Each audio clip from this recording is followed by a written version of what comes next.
I, though in later, had actually even gone to bed. What had transpired earlier in the day in Lira City was so disappointing, and I actually retired very early. So when, while in bed, I received a call that something funny is going on in Nigeria. I asked my candidates and my team there, do we have the DR forms? They said they were collecting the forms, but they didn't have all of them. I said, when you get all of them, and if the numbers are okay, let me know, and I shall be there. Eventually, we got all the forms, and we found that we had the advantage.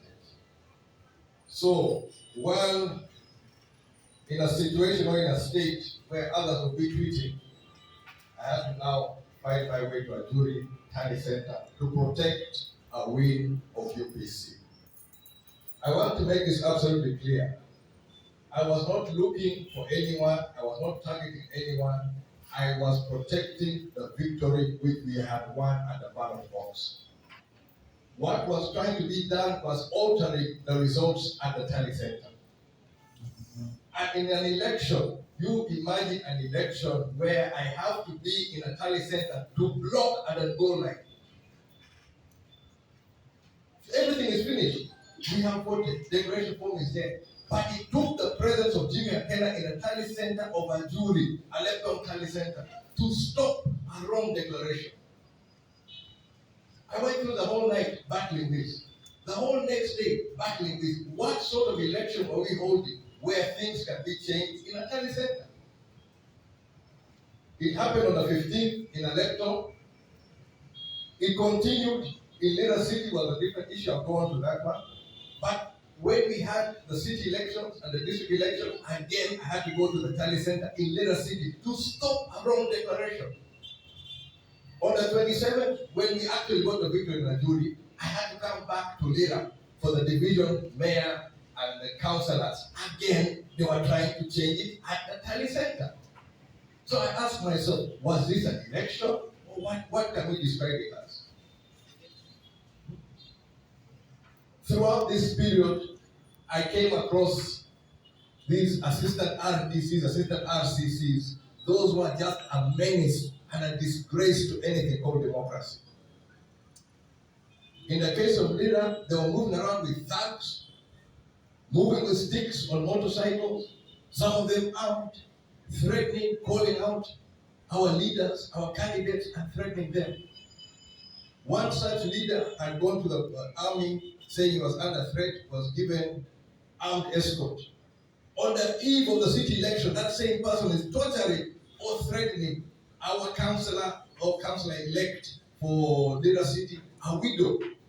This man comes there with an armed escort, which he got on the auspices that he was under threat, and he's threatening the UPC candidate. Do we call this an election?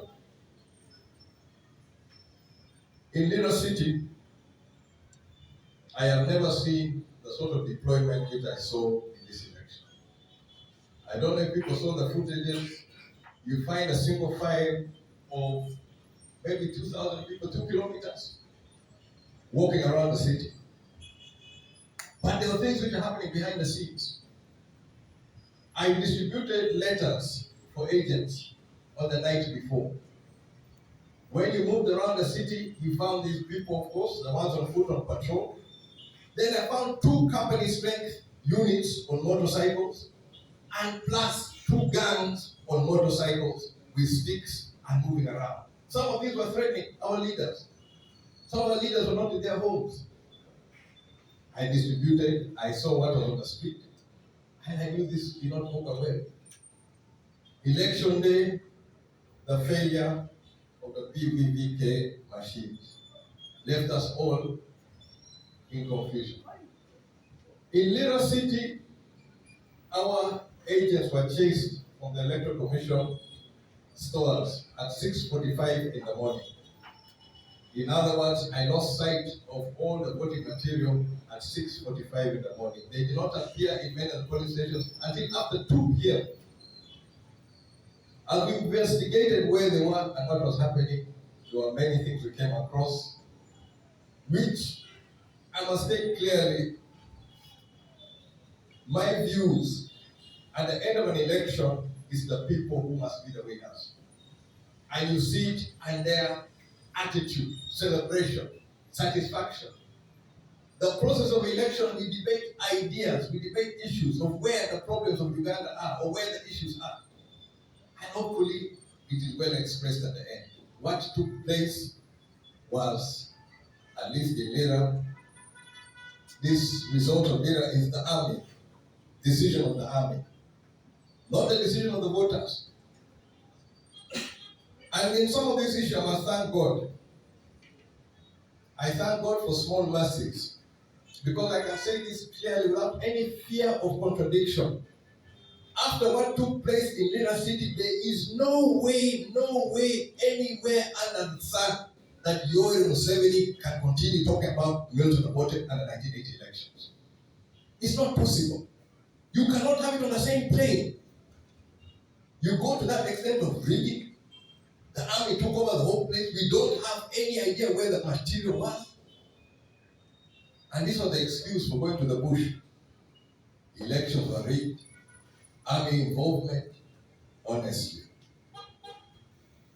2026, I think we have cleared that one once and for all. And I hope for all eternity now, we are not going to keep having this story that Obote rigged 1980, Obote rigged 1980. It is nonsense. What we saw in 2026 across board, don't try to bring that one ever. And this one I must thank the CDF for his rash and careless attitude on handling matters which could be sensitive. He thought he's finishing akena. He has given akena a lifeline, and he has put Yoweri Museveni in a position where he will have to get out of this one, but not with the name of Obote. Obote's name must be clean now. We're dealing with issue of 2026. Obote was not there. The other issue which I must raise about the CDF